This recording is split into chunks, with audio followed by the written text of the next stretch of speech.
Në programin ton kemi një panel shumë interesant, të cilve në radhë të parë dua t'ju uroj një vit të mbarë dhe të gëzueshëm, duke i prezantuar me një herë. Kam kënaqësinë që të kem një mikesh shumë të shtrenjtë të programit, për cilën na kishte marrë në fakt malli, Edlira Çepani. Mirëmëngjes Edlir, kënaqësi të të kemi. Mirëmëngjes, edhe kënaqësi dhe është këtu në fillim viti, plot me pozitivitet, edhe është realisht shumë kënaqësi dhe të uroj gëzuar.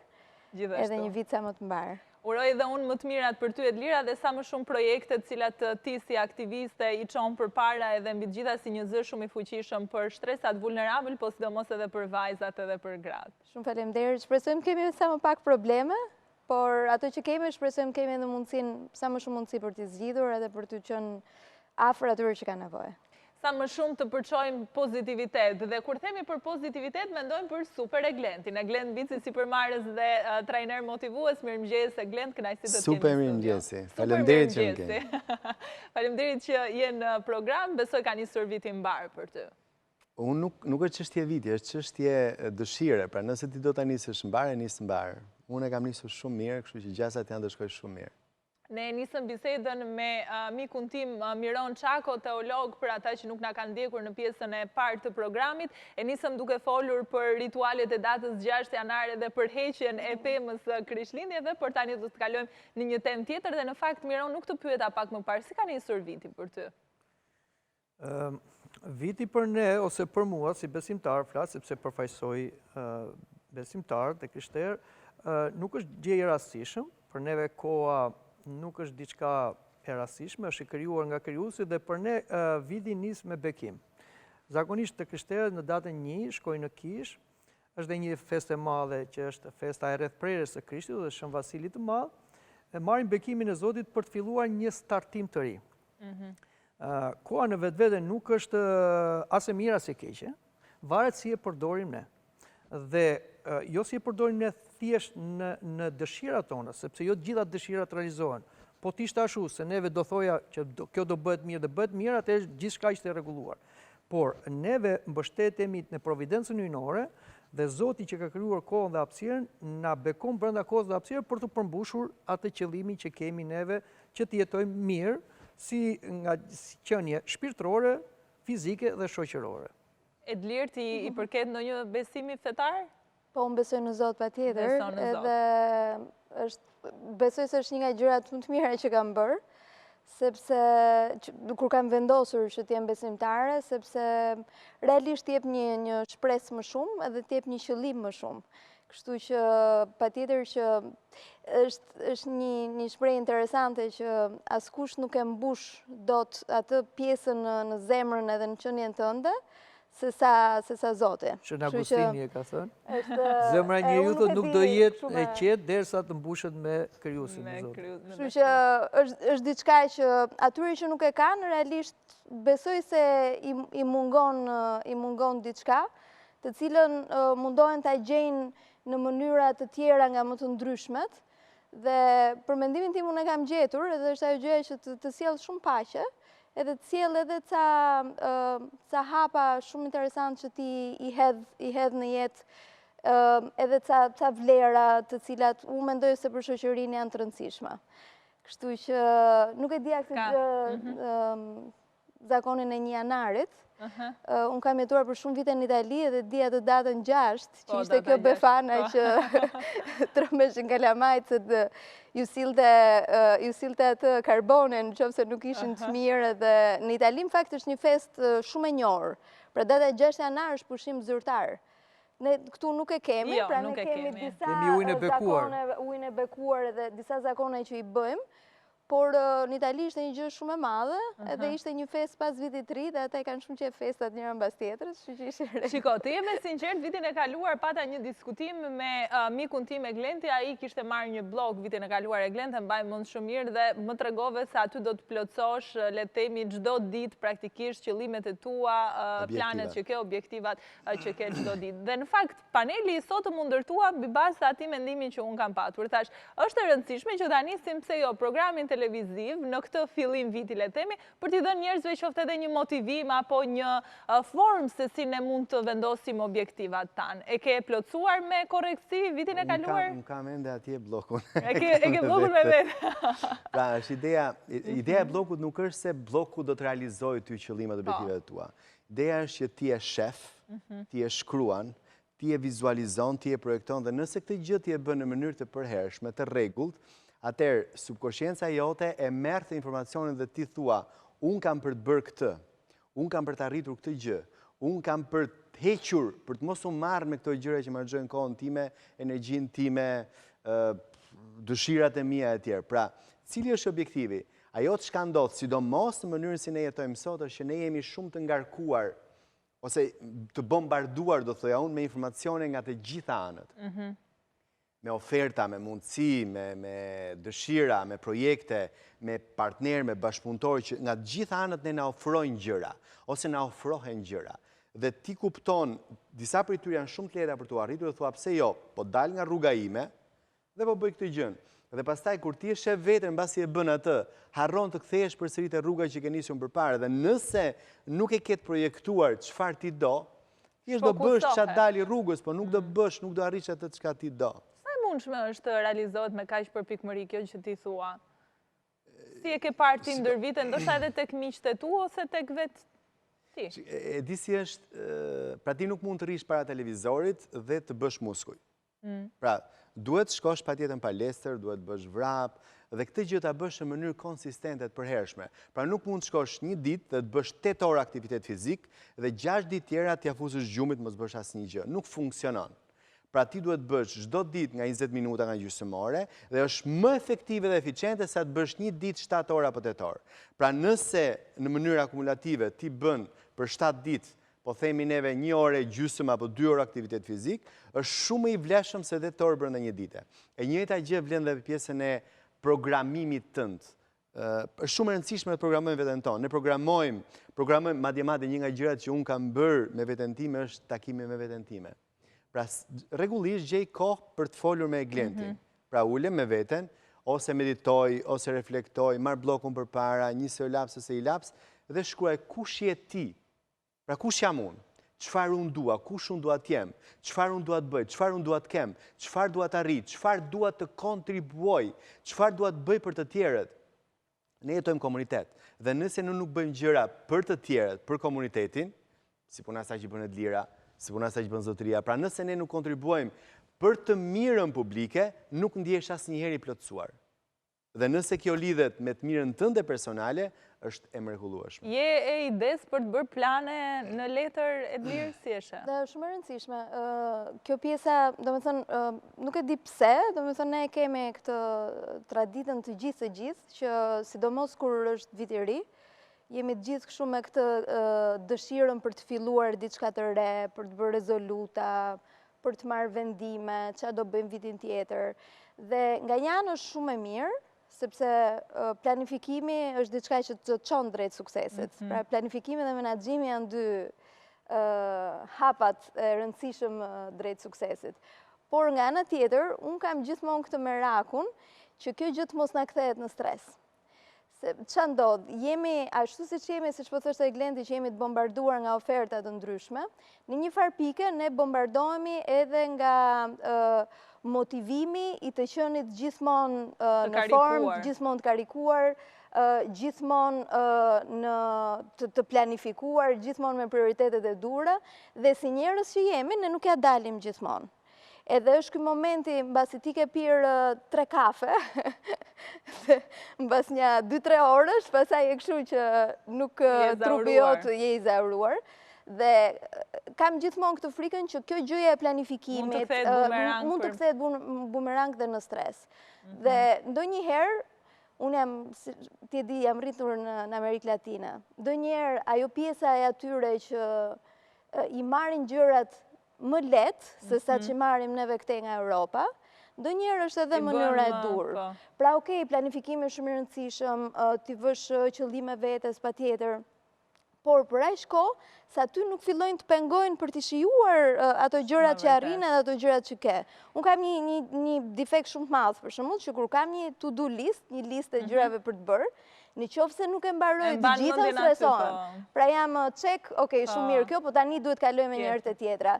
Është mirë që edhe gjërat që kemi t'i shijojmë një radh parë, falenderojmë Zotin, universin apo gjithçka tek e cila besojmë për atë çka kemi patur një vit më përpara, për ato të gjitha ato mundësitë, shëndetin, jetën e gjithë gjërat e tjera dhe pastaj të ulemi dhe të themi, okay, un kam këto mundësi.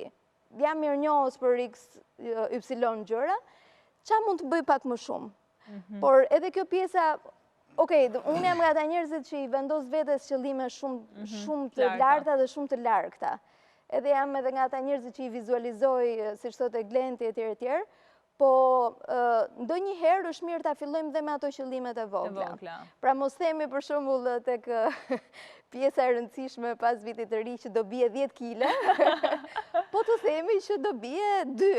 Bëhemi më realist thua? Të bëhemi çik më realist edhe t'i vëmë vetes sa qëllime që mund t'i arrijmë të vogla, edhe pasaj të shkojmë drejt qëllimet nda më të qetë. Me siguri e Glenti ka një gjë për të thënë këtu, po ta jap fjalën me njëherë mbaj atë mendim, sepse dua të marr në fakt edhe një koment ndoshta nga Mironi për sa i përket historisë, le të themi e cila le të themi është bërë shumë popullore dhe shumë trend në ditët e sotme për të shkruar qëllimet e vitit të ri dhe në vijim, ose ndoshta edhe të çdo dite, sikurse Glenti. Quhet si motivim.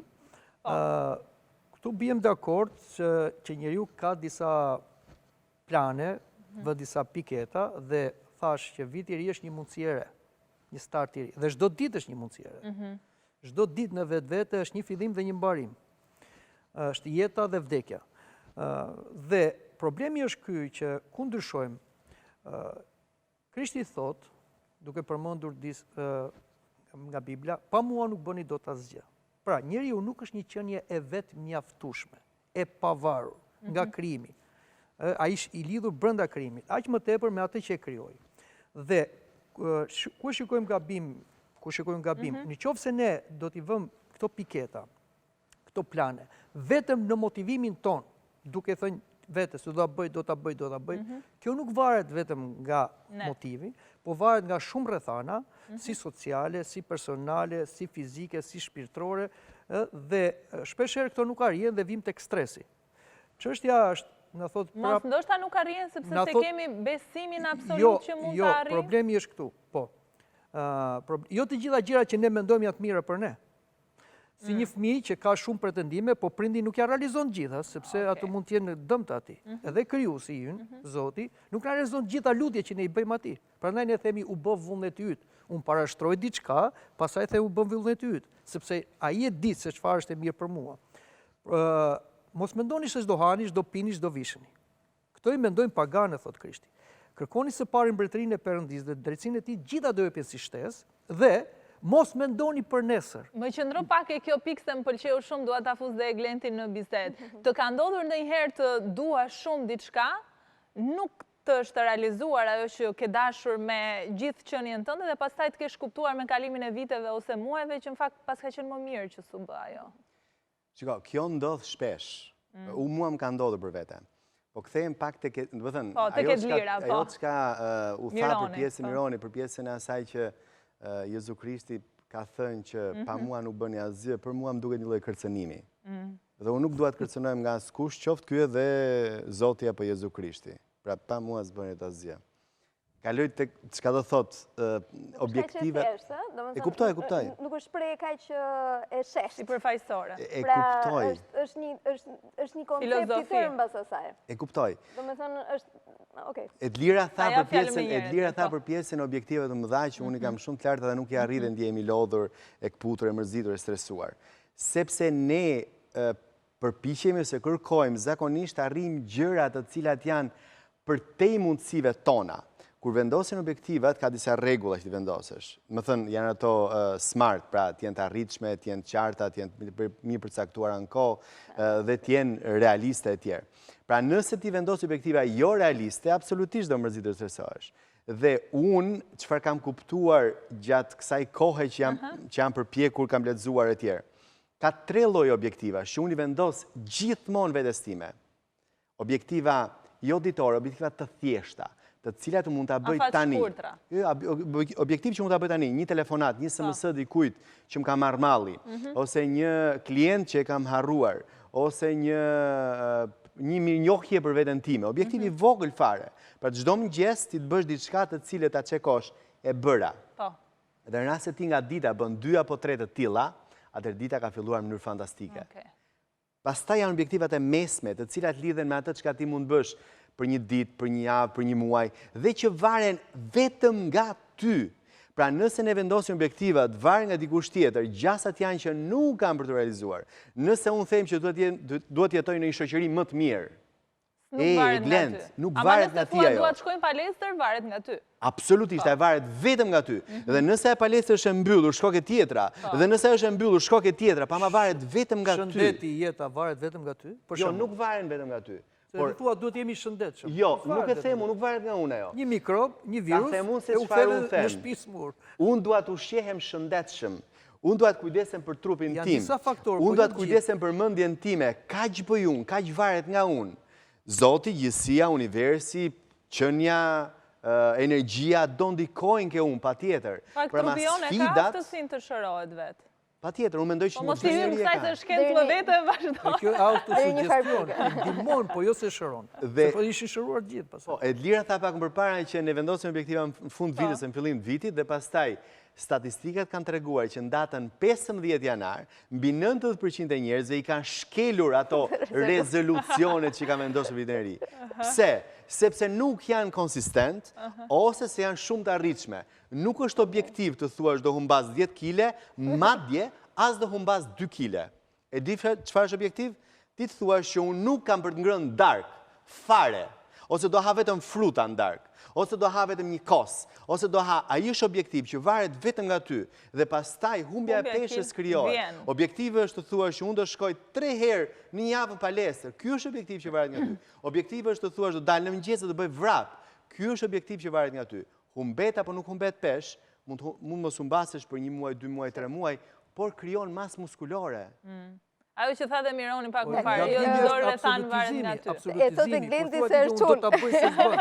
Se janë disa faktorë tjerë që për shembull do të shkosh 3 herë në palestër, por nuk të realizua për shkak të problem, ajo nuk varet nga ti. Gjithmonë duhet jetë ajo që themi, unë vë një si them një statistikë, vë disa pika, por prandaj dhe neve, ne besimtarët e kemi çik më thjesht se ata që nuk besojnë. Ne kërkojmë një aleat.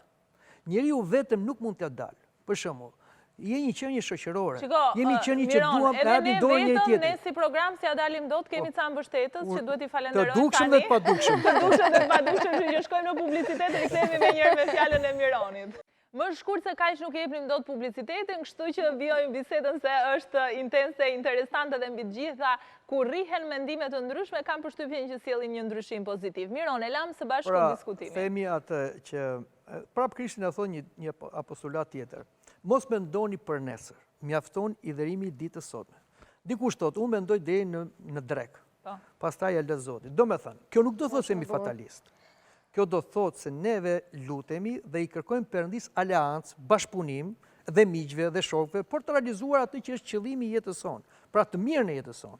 Kështu që ajo çfarë them unë është, ti kemi këto objektiva, por jo vetëm me veten, në izolim me veten, në egocentrizëm. Një qelizë që ndahet nga trupi, ajo fillon, jo vdes vetë, po krijon dhe problemin shëndetësor, kanceroz në trup. Prandaj, duhet mësojmë të jemi qenie shoqërore. Dhe Zoti kërkon shoqëri me neve. Ai thotë, më duaj mua, duaj dhe të afërmin si veten. Kurse, në qoftë se ne do mendojmë vetëm në motivimin që varet vetëm nga ne, rrezikojmë të bëhemi egocentrik, të fragmentarizohemi si individ, si shoqëri, dhe kjo krijon shumë probleme. Dhe shoqëria sonë vuan nga egocentrizmi. Njerëzit sot e quajnë veten të vetmjaftueshëm. Unë jam vetvetja, unë jam Zot, unë bëj gjithçka, dhe shikon tjetrin si pat nevojshëm. Po jetat mësojnë krejt ndryshe pastaj, sepse vin disa peripeci, vin disa situata që e kërkon tjetrin, e kërkon dhe Zotin. Zoti njihet në fortunë, që do të thotë, kur ti je në mes të detit dhe nuk ke më asnjë ndihmë, as nga vetja, motivimi, as nga tjetri, thua o Zot. Te ka thënë dhe ateistë më të mëdhenj. Edlira, si e mendon? Është vërtet në fakt. Unë do të thoja që përtej listave tjerë, ajo çka unë kam mësuar me eksperiencë jetën, në fakt, jo duke lexuar diku apo duke dëgjuar diku, është që janë shumë të rëndësishme prioritetet që ne i vendosim vetës. Sepse ato prioritete na drejtojnë pasaj në mënyrën se si ne jetojmë jetën. Pra, duhet ne vendosim nëse kemi prioritet familjen, nëse kemi prioritet karrierën, nëse kemi prioritet, nuk e di, bëhemi të famshëm apo bëhemi influencer, një objektiva që mund të ketë një person. Dhe këto na drejtojnë pasaj në mënyrën se si ne jetojmë jetën. Dhe ne kemi disa prioritetet caktuara, të cilat për mendimin tim duhet jenë edhe në balans me njëra tjetrën. Pra njeriu, unë kam mësuar që jam e qetë kur i kam gjërat në balans. Pra as duke investuar tërësisht te karriera, as duke investuar tërësisht tek vetja, as duke investuar tërësisht në diku tjetër, por duke i patur gjërat në balans, pak kohë për veten, pak kohë për punën, shumë kohë për familjen, pak kohë për aty të pjesa për veten, hyn pjesa jo e palestrës, jo e të ngrënit shëndetshëm, jo e tjerë, sepse është shumë e rëndësishme të kuptojmë që vetëm balanca na bën të ecim përpara në mënyrën e dur. Po kur zhbalancohesh, çfarë bën Edlir? Kur zhbalancohesh fillon... Sepse jeta është me një përipeci. Patjetër që po, por nëse ti ke prioritetet e duhura, fillon rikthehesh prapë, si ajo gjë që tha Glenti pak më përpara, që ti ke një rrugë tënde. Dhe fillon edhe her pas here jemi të prirur të kapim deg, shkojmë një deg te, jo gjithmonë të mira, po ndonjëherë edhe të këqija, dhe e humbasim busullën. Dhe është ajo që po thoshte Mironi. Edhe Mironi, që të krishterët e kanë shumë kollaj, sepse e din ku e kanë busullën. Edhe kthehen te rruga prapë. Ata që nuk të krishterët, besimtarët në përgjithësi. Kurse ata që nuk besojnë, realisht e kanë pak më të vështirë për të gjetur rrugën e drejtë. Dhe problemi është i bombardimit që ne kemi nga të gjitha anët, dhe ky është një problem për mua i kohëve të tanishme, që kemi nga njerëz të cilët duan të na influencojnë për të ndjekur rrugën e tyre. Jo vetëm influencerat Instagramit, por ka influencat të shumë llojshme, të cilët duan të na bëjnë ndjekës të diçkaje, e cila mund të mos jetë e mirë për ne. Rruga. Dhe kjo, për mendimin tim, ky lloj bombardimi neve na bën që të jemi relativisht të lëkundur në mënyrën se si... Prandaj duhet të gjejmë balancën brenda vetes. E Glent, ti nuk beson në një fe, apo jo? Jo, unë besoj në energji, Zot, univers, gjithësi, po jo në besim fetar. Nuk beson. Kur ti zhbalancohesh, e pyeta edhe Edlirën, sepse ne vërtet po flasim sot për motivimin, si të vendosim objektiva, si të jemi më pozitiv, po jo gjithmonë jeta është pozitive për të gjithë. Ku kthehesh, tek cili besim, ku e gjen veten? Unë mendoj që zhbalancimi është pjesë e domosdoshme e të jetuarit. Do të thënë nuk nëse ne e di si është çështja të qenit gjithmonë balans dhe të qenit të zhbalancuar është... Ta kërkosh, jo ta kesë. Jo, ti nuk e kërkon, del. Pra zhbalancimi del, ti kërkon balancën dhe del zhbalancimi. Jeta të surprizon. Kjo do të thotë që ty të dalin sfida, dalin vështirësi, dalin situate që duhet i zgjidhësh. Dhe jeta është e bukur sepse ka gjëra të tilla.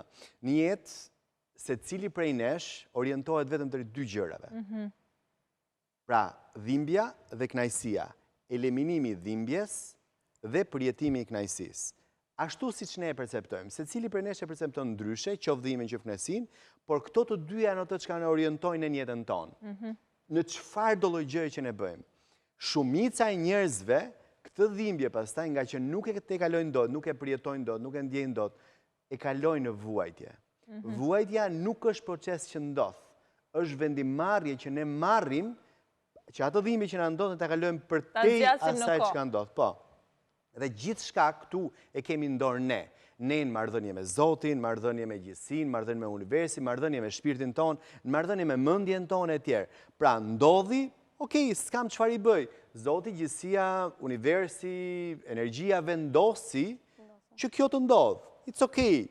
Çfarë mund të mësoj nga kjo dhe si mund të veproj nga tani e më vonë që kjo të mos më ndodhë më nëse është diçka që është në dorën time, nëse nuk është, fajn, nuk e çfarë bën, por nëse është në dorën time, çfarë mund bëj tani që këtë gjë unë ta kthej në mësim dhe të përmirësohem, të eci përpara, të vazhdoj përsëri. Edhe nëse të çonë mbrapa, nuk ka problem.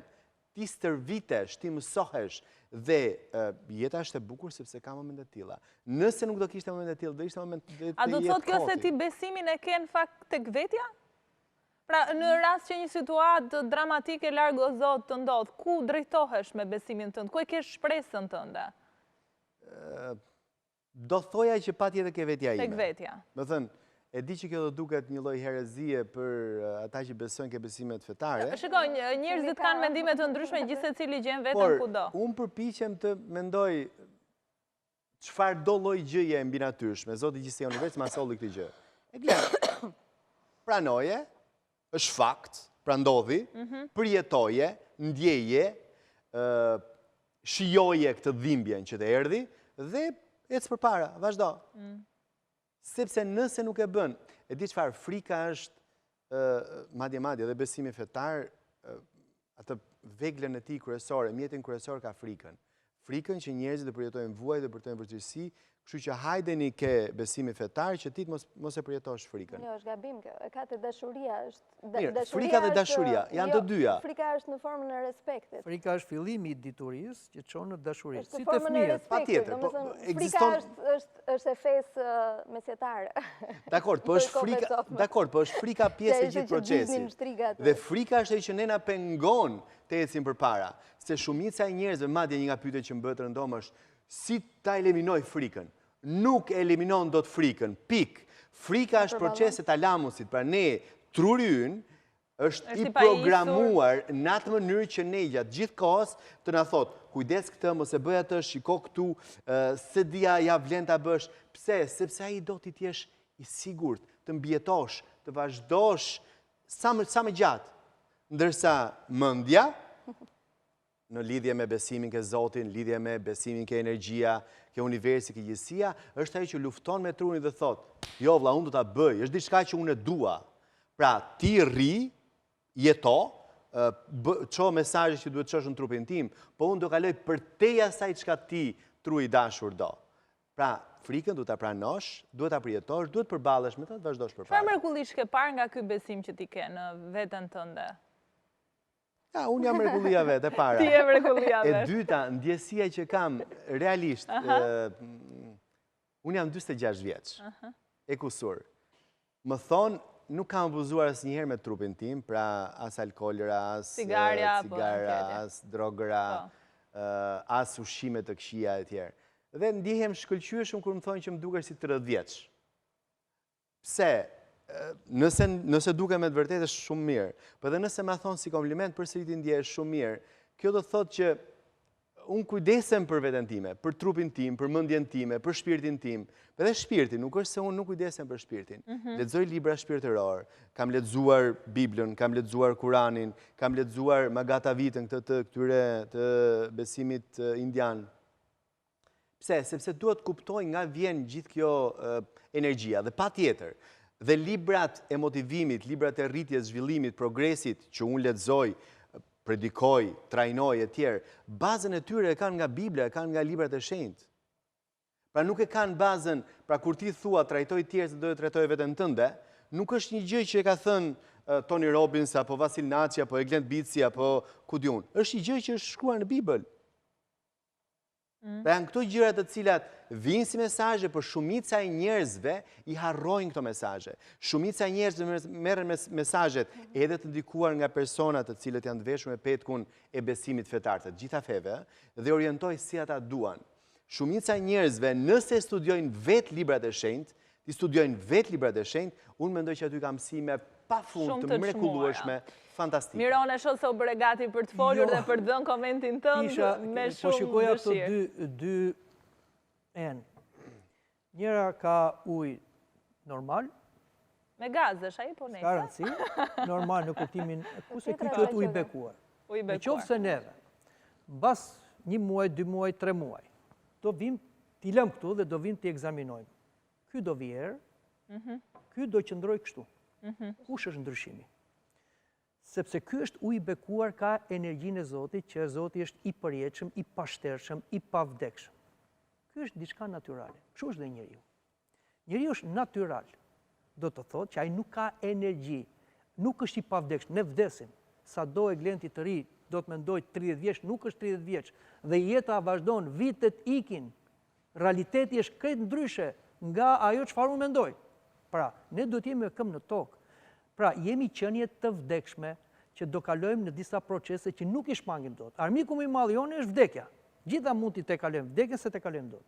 Atëherë Zoti është burim jete dhe energjizon njeriu dhe e jep risi jetë njeriu, mendërisht, shpirtërisht dhe fizikisht, dhe i të kalon dhe vdekjen. Ne besojmë se vdekja është një proces kalimtar që do të kalojë me ardhjen e dytë të Krishtit. Dhe të thash që kjo tregohet dhe me ujin e bekuar. Tashti, ne nuk jemi fatalist, që varet çdo gjë nga Zoti ose nga universi energjia. Jo, varet nga ty. Si varet nga ty? Pra nuk po kthehemi te egocentrizmi. Jo. Njeriu është një qenie e lirë për të zgjedhur. Zoti ka planin për njeriu. Bëj këtë, si i tha Adamit, ri në kopshin e Edenit, ha nga gjithë frutat dhe je i lumtur. Djalli, ai pa dukshmi, vjen dhe thotë, dhe un kam planin për ty, ha nga pema e ndaluar, pra shkel ligjin e Zotit, moho Zotin, jeto vetëm ti dhe do bësh i pavdekshëm. Njeriu fatkeqësisht bëri këtë. Hëngri pemën e ndaluar, pemën e dijes. Po në këtë kuptim, fatin e bën vet njeriu, e bën vet. Nuk ta përcakton Zoti. Patjetër, Zoti nuk përcakton, se nëse ne do përcaktojmë ishim fatalist, atëherë pse do të gjykoj kur ti je i përcaktuar. Nuk ka fat dhe kismet. Ka bekim ose mohim. Je ti vetvetja që zgjedh planin hyjnor ose planin e diabolik, i cili të ngatron me egocentrizmin. Çfarë thot djalli? Ai pa dukshmi. Ai thot, ti mund të jetosh nga vetvetja. Ti je Zot nga vetvetja. Dhe të gënjen. Në fillim kjo të kënaq, të jep një adrenalin, të duket si kur je dikushi, thot të ketë disa energji, të bën disa mrekulli në thonjza dhe gënjen vetja. Vë disa motivime dhe të realizohen. Ja thot, unë i realizova. Skenari është diku tjetër, regjizori është i padukshëm dhe ky ai të ndan. Si është ajo puna? Që një njeri i vetëm është i dobët, një njeri i bashkuar është i fortë. Prandaj nuk ka krishter të vetëm, nuk ka besimtar të vetëm, duhet jemi qenie shoqërore. Gjithë rreziku është kjo, që këto metoda që po shfaqen sot, që janë të vjetra, cilat janë këto metoda? Metodat e motivimit, metodat e energjisë në eter, metodat që neve jemi të vetë mjaftueshëm, janë shumë të vjetra. Janë zakonisht nga fetë lindore, budizmi, hinduizmi e gjitha, që krishterimi dhe fetë monoteiste i hodhën poshtë. Këto po rishfaqen sot. Dhe sot po duken si moderne se është ndryshuar kostumi, po përmbajtja është po ajo. Çfarë po ndodh sot? Unë e thash. Kthehemi shoqëri shumë egocentrike. Duan vetëm vetveten, brenda dhe familjes. Shikojmë që njerëzit jetojnë si ishuj.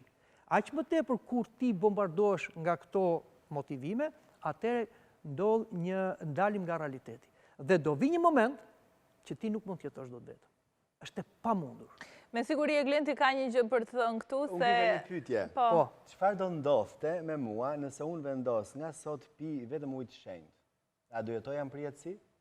Shiko. Pa nëse ai është e para që të pish ujin e bekuar, duhet të besosh se kjo nuk është nga vetvetja, e ka energjizuar Zoti, besosh Zotin. Ai bie që është thjesht besim, nuk ai Jo, kjo është realitet, unë ta thash. Merre këtë ujin, po ta jap, hajde mbas një viti, do ta kesh kështu dhe do më tregosh me shkencën tënde, më fal, jo, pse nuk prishet ky ujë? Unë them nuk prishet se ka energji hyjnore.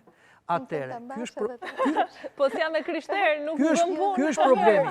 Atëre, duhet të besosh te Zoti. Jo, bani, shkoni sot në kishën ortodokse, merrni një ujë, mbusheni një kështu shishe, mbani mbas një viti, takohemi Zotit, jemi gjallë. Mbas një viti, ti marrim, ti ekzaminojmë. Unë dua ta mbaj, unë dua ta shijoj. Po pra, unë kam vendosur, e di që kjo është përsëri kundra besimit tua, unë kam vendosur të jetoj 140 vjeç. Po. Ti nuk vendos dot jetën. Unë e kam vendosur. Që kur thua unë, vetëm Zoti thot unë jam. Ti je, nuk je unë jam. Dakor, unë e kam vendosur, do jetoj 140 vjeç. Dhe ditëlindja ime është 28 gusht 2116, të ftoj. Dhe janë shumë vetë ftuar aty. Tani, që unë të shkoj në atë moshë që unë kam vendosur që do shkoj, me qënë se ujë bekuar që ka çudi bërës, unë do doja të pija vetëm të ujë gjatë gjithë jetës time dhe jam i gatshëm ta pij këtë gjë. Nuk premtoj Zoti që ne nuk do të vdesim, por ne do ta kalojmë procesin e vdekjes, si thot, fara e grurit, që të mbi duhet të varroset. E merr grurin ti, e varros dhe pastaj del bima kalliri, kupton? Kështu kalon dhe njeriu nga procesi i vdekjes. Krishti e mundi vdekjen, e ka sot varin bosh, pra është një person që është i pari që ngjall nga të vdekurit dhe ai premtoi që do vi dhe do krijojë një qiell të ri, tokë të re, që na jep shenjë me ujë të bekuar sot. Dhe ti nëse do ta pish të ujë të bekuar, ti e para duhet besosh se këto energji që ka ky ujë bekuar nuk janë eter, është burim Zoti, dhe pasjetër do ta pish të ujë bekuar dhe ky do të, do të shenjtëroj, që do largoj energjitë negative që vijnë nga mendimet, nga dëshirat, nga veprimet mëkatare dhe do të relaksoj qenien tënde. Ja ta dëgjojmë pak edhe Edlirën. Është bisedë shumë interesante në fakt. Po unë nuk e di, më duket se ja u kam treguar edhe një herë një histori të cilën e them gjithmonë edhe unë tek trajnimet me të rinjt, tek të cilët në fakt është bërë shumë i vështirë motivimi. Shoh që kanë një mungesë shpresë të përgjithshme dhe kjo gjë më dhëmb. Kanë edhe një mungesë të dëshirës për t'investuar seriozisht, për t'i dashur gjërat me energji etj. Dhe mundohemi sa më shumë që ti motivojmë në mënyrën e dur. Dhe është një histori, një djalit vogël i cili i thot babait të tij. Baba thot, brenda meje ka dy uqër. Njëri është i zi dhe tjetri është i bardhë. I ziu është ujku i cili i bie gjërave për shkurt, është arrogant, por këtu tregon forcën e vet. Është i lig, me gjithë këto gjërat e tjera. I bardhi thot ka zgjedhur të jetë me integritet, është dashamirës, është i ndershëm. Dhe kam një luftë të vazhdueshme thot mes tyre. Dhe ti që ke kaq shumë eksperiencë, kush mendon se do të fitojë brenda meja, ujku i zi apo ujku i bardhë? Dhe babai i thot një gjë të cilën neve shpesh duhet ta mbajmë mend. Do të fitojë ujku të cilin ti do ta ushqesh më shumë. Sa e bukur. Kështu që ajo që ne kemi në dorë është ti vëm vetes siç e thash, ca prioritete, ca parime morale, ca vlera, të cilat realisht i ushqejmë ditë pas dite. Dhe ne jemi ajo, është shumë interesante ajo shprehja, ne jemi ajo çka ham, Edhe për shpirtërore. Edhe për shpirtërore. Ne jemi ajo çka realisht konsumojmë dhe çka vendosim të bëhemi. Kështu që është shumë e rëndësishme që të zgjedhim se ku investojmë dhe të zgjedhim se për çfarë investojmë, sepse realisht, prandaj thash pak më përpara dhe balancën me prioritetet, sepse ne duhet investojmë me balancë në gjërat që realisht duam të bëhemi. Nëse ne fillojmë dhe investojmë në mënyrë të përsëritur në gjërat gabuara, patjetër që jeta jon nuk do shkojë në mënyrën e drejtë.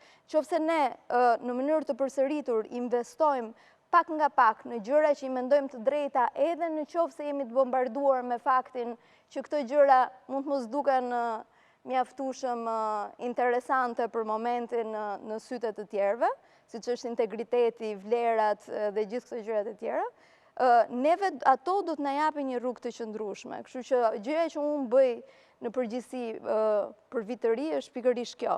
Mendoj se çfarë duhet vazhdoj të ushqej tek vetja ime më shumë, dhe mundohem për te gjithë vështirësive, shtysave nga më të ndryshmet, mundohem që ta mbaj atë rrugë që kam nisur, atë drejtim. Shumë e bukur. Do të shtosh diçka e Glend, kemi ardhur në fund? Shumë e bukur, është një histori e vërtet. Ne gjithë kemi brenda nesh, ujku i zi, ujku i bardhë, por ne kemi dhe atë Zotin dhe djallin. Në një farë mënyre ne kemi brenda nesh. Varet se kë ne ushqejmë. Nëse ne ushqejmë Zotin, apo të mirën, energjin, dashurin, mirësin, kontributin, shtimin e vlerës, vetëm për vendosjen e vlerave të unë, të personalet mia dhe të kompania, të biznesi im, më është dashur të paktën 3 muaj brainstorming me mentorin tim. Dhe kemi vendosur, integriteti është i pari nga vlerat. Pse? Sepse mungon në shoqërinë shqiptare. Entuziazmi është i dyti. Po, entuziazmi është i dyti. Nëse dikush nuk ka energji, nuk ka dëshirë, nuk ka entuziazëm për punën e vet, për biznesin, për jetën, marrëdhëniet, nuk e dua, nuk më duhet. Ekspertiza është e treta. Nëse ti nuk vendos bësh ekspert në gjë që bën, s'ja vlen. Rritja është e katërta. Pra nëse ti nuk do gjatë gjithë kohës të rritesh, përmirësosh, bësh njeri më i mirë, lexosh, të edukohesh, nuk më duhesh. Dhe fundit fare pastaj është pjesa e saj se çfarë ti bën për të mësuar nga teknologjia, pra ekspertiza në teknologji. Këto janë vlerat e punës. Dërsa unë për veten time, vlera e parë ime personale është vitaliteti. Dhe për këtë më është dashur disa trajnime që kam përcaktuar vlerat e mia. Vitaliteti. Vitaliteti do thotë kem energji dhe shëndet, kujdesem për shëndetin tim dhe energjinë. Nëse nuk kemi shëndet fizik, shpirtëror, mendor, atëherë çdo gjë tjetër rrëzohet. Është një temë që do më kishte pëlqyer më shumë të isha opinioniste se sa moderatore, se nuk shpreha shumë nga ato që besoj, po me të vërtetë unë besoj në Zot dhe mbi të gjitha besoj edhe tek vetja ime. Unë besoj që mrekullia është brenda nesh, qoftë në krijimin perfekt që ne jemi, qoftë në atë se çfarë na shes syri që ka bërë edhe një. Patjetër, fjalën e mbyllim me Mironin. Thuhet një shprehje tek letra apostullit Jakovit, shumë e shkurtër. Ju thoni, thotë, që do të shkojmë në këtë vend, do të bëjmë këtë dhe këtë. Ku e dini ju, thotë, se do të arrini? Pra thoni në dashë të Zotit. Prandaj, edhe ajo bima e arëson, ajo që duam të ushqejmë, nuk ushqehet vetëm se është bim, do diell, do ujë. Pra do Zotin, do hirin dhe do dhe përpjekjet tona. Patjetër kështu po. Pra le të bëjmë plane me Perëndin dhe ato do realizohen për të mirën tonë. Dhe ne do ta mbyllim kështu këtë program televiziv. Miqtë mi, unë ju falenderoj shumë që ishit me mua. Faleminderit Edlira, faleminderit Glend, faleminderit Miron. Unë besoj se ishte një bisedë shumë konstruktive ku me siguri në tre të ftuarit e mi gjithë secili gjeti veten pak diku. Faleminderit shumë që na keni ndjekur edhe ditën e sotme. Ne do të rishihemi nesër për ta mbyllur javën së bashku. Ciao ciao.